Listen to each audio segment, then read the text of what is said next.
आणि याला याची जागा दाखवून दिली की अखंड महाराष्ट्रामध्ये तुझे फक्त 6 लाख लोक आहेत आता तुझ्या मागे. जे करोडोनी होते ना ते तिथे महाभारत घडल्याशिवाय राहणार नाही. हा, आणि तुझे साम्राज्य उभं केलं होतं ना, पत्त्यांचा महल तुझा खोटा जरांगे, त्या खोट्या साम्राज्यामध्ये महिलांची फार फार अवहेलना झालेली आहे. आणि त्याची सुरुवात माझ्यापासून केली आहे, तुझ्या बगल बच्च्यांनी, तुझ्या नीच प्रवृत्तीच्या मुघली मराठ्यांनी. हा, तुझ्या सोबत जे आहेत ना ते मुघली मराठी आहेत, एवढं लक्षात ठेव. हिंदू मराठी नाही आहेत, ते मुघल मराठी आहेत. हा, आणि त्याच्यावर माझ्या एका पोस्टवर तुझ्या कार्यकर्त्यांच्या कमेंट, आम्हाला अभिमान आहे आम्ही मुघली मराठी आहोत त्याचा. अरे बापरे, हरकत नाही, तुमच्या बहिणी द्या त्यांच्या घरामध्ये, तुम्हाला सगळे सोयरे त्याच्यासाठीच लावून घ्यायचे बाबांनो. सगळे सोयरे लावून घेण्यासाठी तुमचा अट्टहास कशासाठी चालला इतका? तुम्हाला मुघली मराठे तयार करायचे. हो, तुम्हाला त्यांची जनसंख्या वाढवायची. वाढवा वाढवा, हरकत नाही. या या या आणि बसा आमच्या बोकांडी, असं होणार आहे.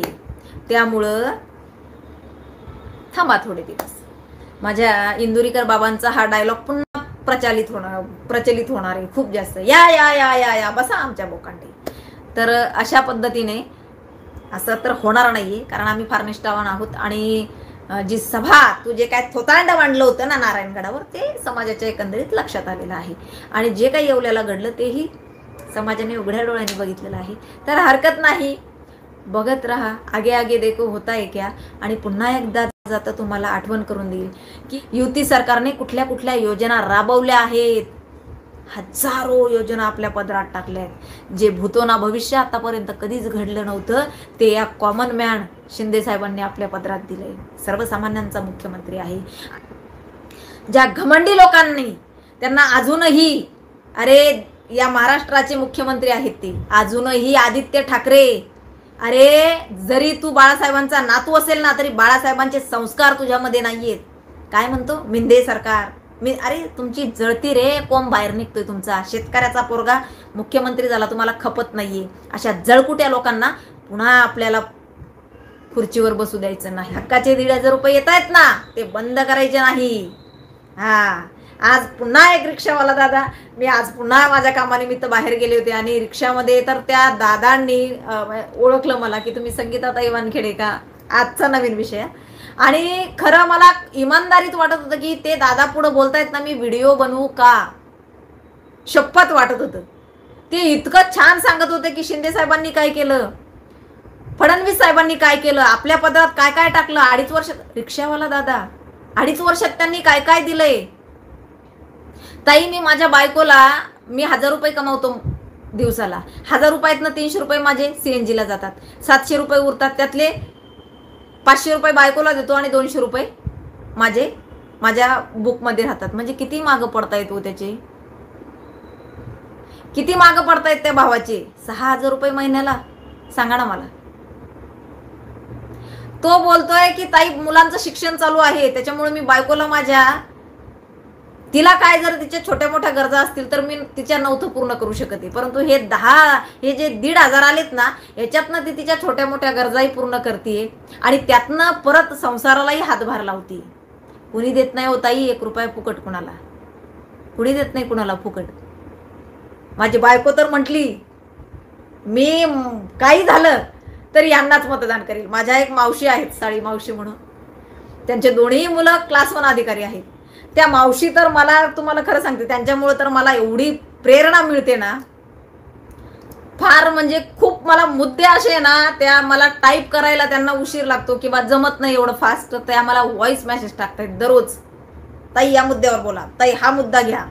आणि त्यांनी छोटासा व्यवसाय त्यांचा घरातनं चालू केलेला आहे, साड्यांचा व्यवसाय आहे त्यांचा. त्या मावशींनी मला काल मेसेज टाकला की संगीता ताई तुम्ही जे सांगताय मी अगदी तशाच पद्धतीत मध्ये, माझ्याकडे ज्या बायका येत आहेत, माझा छोटासा व्यवसाय घरगुती साड्या किंवा ब्लाऊज पीस वगैरे मी ठेवत असते.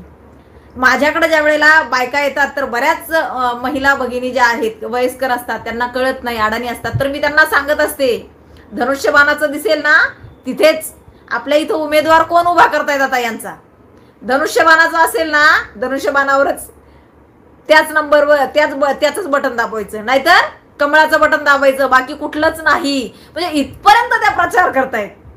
मी उद्या त्यांचे नक्कीच त्यांची जी आहे ना व्हॉइस क्लिप तुम्हाला ऐकविल. मी ती दुसऱ्या मोबाईलला सेंड करेल आणि नक्की उद्या तुम्हाला, कारण या मोबाईलमध्ये असल्यामुळे मी ऐकू शकत नाही तुम्हाला. उद्या मी नक्की ऐकवेल. म्हणजे ह्या वयस्कर लोकांच्या ज्या प्रतिक्रिया असतात ना, मला वडीलधाऱ्या मंडळींच्या, ह्या माझ्यासाठी फार मोठा आशीर्वाद आहे म्हणायला हरकत नाही की मी योग्य दिशेने चालली आहे, माझा मार्ग योग्य आहे. तर अशा पद्धतीमध्ये आपल्याला कार्य करायचं आहे आणि आपला धर्म वाचला पाहिजे. बटेंगे तो कटेंगे, पुन्हा एकदा सांगते, बटेंगे तो कटेंगे. पहिले राष्ट्र फिर कास्ट. हे जे आहेत हे शब्द कधीही विसरू नका. आपल्याला आपली एकजूट ठेवायची आहे हिंदूंना, कारण हिंदू कमजोर आहे. हिंदू काही करू शकत नाही, एकत्रित येऊ शकत नाही, असं या लोकांचं म्हणणं आहे. त्याच्यामुळं ती लोक मतदान बूथवर आलीच नाहीत आणि यांची लोक गेली, त्याच्यामुळे यांची मतदार हे बूथवर आली आणि यांचे मतदान किती झालं महाराष्ट्रामध्ये? काहीतरी 60-65% झालेलं आहे फक्त. मग जे मतदान झालं नाही ना ते फक्त आपलंच होतं, कारण आपण त्यांच्यापर्यंत गेलो नाही ना, आपण त्यांना वोटिंग बूथवर ठेवा.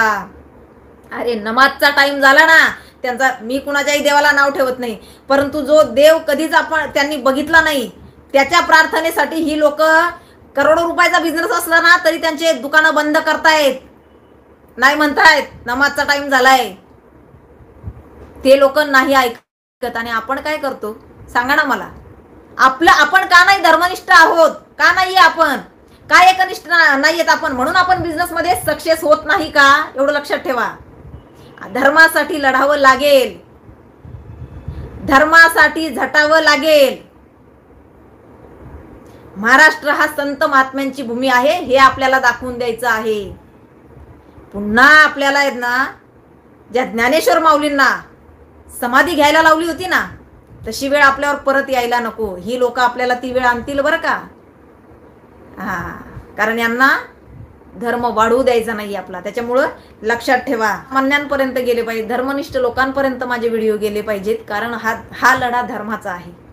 हे माझ्या स्वार्थासाठी नाहीये, हा लढा माझ्या धर्माचा आहे, माझ्या धर्मासाठी आहे.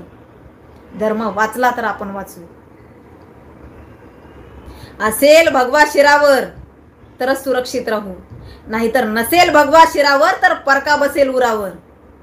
ही म्हण आपल्याला कधीही सत्यात उतरवू द्यायची नाही.